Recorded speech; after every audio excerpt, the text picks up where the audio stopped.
வணக்கம் நேயர்களே, நம்ம இன்றைக்கி அனலட்சுமி கிச்சனில் பார்க்க போகிற டிஷ் பார்த்திங்கன்னா வெண்டைக்காய் போட்டு புளிக்குழம்பு. இது எப்படி செய்யலாங்கிறத பார்க்கலாம். ஃபஸ்ட்டு தேவையான பொருள் பார்த்துக்கலாம். சின்ன வெங்காயம், புளிக்குழம்புக்கெலாம் சின்ன வெங்காயம் தான் போடணும். ஸோ சின்ன வெங்காயம் வந்து கொஞ்சம் பெரிய சைஸாக இருக்கிறதுனால நான் பாதியாக கட் பண்ணி வச்சுருக்கேன். தாளிக்கிறதுக்கு கருவேப்பிலை, ஒரு 3 பச்சை மிளகா, வடகம் வச்சுருக்கேன். தக்காளி வந்து ஒரு 3/4 தக்காளி, அதாவது பெரிய மீடியம் சைஸ் தக்காளி வச்சுருக்கேன். வெண்டைக்காய் வந்து ஒரு 5 வெண்டைக்காய் போட்டிருக்கேன். இதுக்கு முன்னாடியே ஒரு பெரிய சைஸ் லெமன் சைஸில் புளி ஊற வச்சு தண்ணி எடுத்து ரெடியாக வச்சுருக்கேன். இப்போ நம்ம பார்க்கலாம் எப்படி ப்ரிப்பேர் பண்ணுறதுன்னு. இப்போ பாருங்கள், நான் நல்லா அடிகனமான பேனில், ஏன்னா ரொம்ப நேரம் நல்லா கொதிக்கணும், இதெல்லாம் நல்லெண்ணெய் விட்டுருக்கேன், செக்கு எண்ணெய். இப்போ இதில் வடகம் போடலாம். நீங்கள் வந்து வடகம் இல்லைன்னா வெந்தயம் போடுங்க. நான் இதில் வெந்தயம் இருக்கிறதுனால நான் இதில் வடகம் போடுறேன். இது குயிக்காக இதாகிடும். இதே நம்ம வெங்காயத்தை போட்டுடலாம்.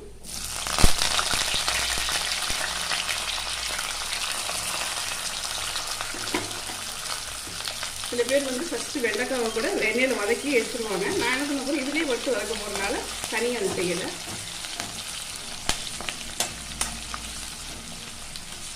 வெங்காயம் குட்டியாக கட் பண்ணனால குயிக்காக வந்து குக்காயிடும். இப்போ அது இப்போயே உங்களுக்கு தெரியும். இப்போ அது பிரிய ஆரம்பிச்சிருச்சு. மீடியம் ஃப்ளேமில் வச்சுக்கோங்க.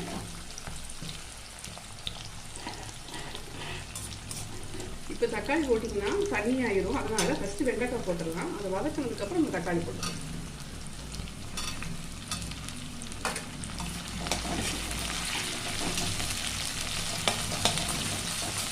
வெண்டைக்காய் போடுறது வரைக்கும் கழுவிட்டு கட் பண்ணுங்கள்.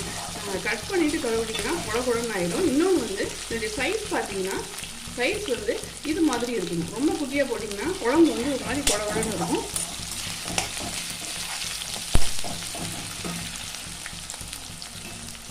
கொஞ்சம் வதங்கட்டும். பாருங்கள், வெங்காயம் எப்படி நல்லா வதங்கிட்டு. இந்த டைமில் வெண்டைக்காவும் வெங்காயம் வதங்கிடுச்சு. இந்த டைமில் நம்ம தக்காளி போடலாம். தக்காளி, பச்சை மிளகா வந்து அசிடிட்டி அரிசிட்டுறவங்க போட்டுக்கலாம். இது வந்து நார்மலாக புளிஞ்சு சாப்பிட்டிங்கன்னா அவ்வளோ டேஸ்ட்டாக இருக்கும். அதுக்காக எப்பயுமே புளிக்குழம்பு, மீன் குழம்பு அது மாதிரி செஞ்சு போடுற வழக்கம் ஒன்றால் போட்டு. இப்போ வெங்காயம் வதங்கட்டும். இந்த டைமில் நம்ம ஆட் பண்ணுறது எல்லாமே அப்படின்னா மஞ்சள்தூள், பொடிச்சு வச்ச சீரகம், பவுடர் பண்ணி வச்ச சீரகம், பவுடர் பண்ணி வச்சு பெப்பர், மிளகுத்தூள் போடுறேன். எல்லாமே கொஞ்சம் கொஞ்சம் தான் போடணும்.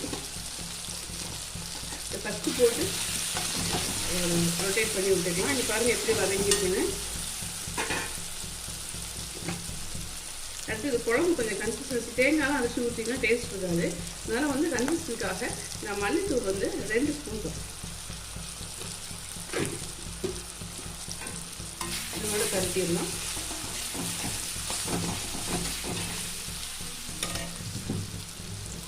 இதுக்கப்புறம் குழம்பு மிளகாத்தூள் போட போகிறோம். 1 ஸ்பூன் போட்டுக்கலாம். ஒரு 1.25 ஸ்பூன் போட்டுக்கலாம், போதும்.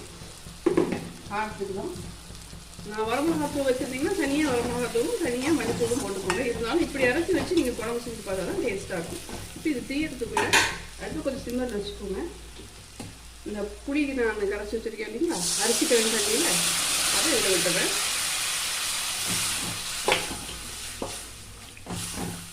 இன்னும் கொஞ்சம் குழம்பு வேணும்னா நீங்கள் அதுக்கு தகுந்த மாதிரி போட்டுக்கலாம். இப்போ நம்ம உப்பு போட்டுடலாம்.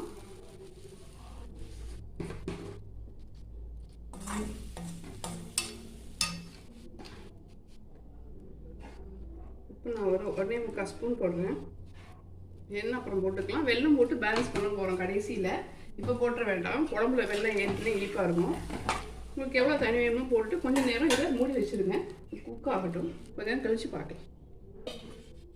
ஒரு 4 to 5 மினிட்ஸ் ஆயிடுச்சு. பாருங்கள் எப்படி கொதிக்குது பாருங்கள். நல்லா ஒரு மாதிரி உள்ளடங்கி கொதிக்குது இல்லைங்களா. இந்த நேரத்தில் இந்த வெள்ளத்துண்டை நான் போட்டு கலரிடுறேன். இன்னும் கொஞ்சம் நேரம் எண்ணெய் பிரிஞ்சு வரும். பிரிய ஆரம்பிச்சிச்சு. ஒரு 2 மினிட்ஸ் கழிச்சு ஆஃப் பண்ணி பாருங்கள். எப்படி பாருங்கள் கொதிக்குது பாருங்கள். எண்ணெயெல்லாம் ஓரம் கட்டிட்டு இல்லையா. இந்த டைமில் நம்ம இதை ஆஃப் பண்ணிடலாம். இதுக்கு வந்து நீங்கள் சைட் டிஷ்ஷாக இந்த பொடி மாஸ், உருளைக்கிழங்கு பொடி மாஸ், வாழைக்காய் பொடி மாஸ், அது மாதிரி கொஞ்சம் ஸ்பைசி கம்மியாக இருக்கிற மாதிரியே வத்தல், அப்பளம் அதெல்லாம் சூப்பராக இருக்கும். அது மாதிரி நீங்கள் பண்ணலாம். சூப்பராக இருக்கும் வெண்டைக்காய் குழம்பு. ட்ரை பண்ணி பாருங்கள். நம்ம அடுத்து இன்னொரு நல்ல ஒரு டிஷ்ஷோட வெயிட் பண்ணலாம். அதுக்கு முன்னாடி மறக்காமல் என்னுடைய சேனலை சப்ஸ்கிரைப் பண்ணுங்கள், லைக் பண்ணுங்கள், ஷேர் பண்ணுங்கள். தேங்க்யூ.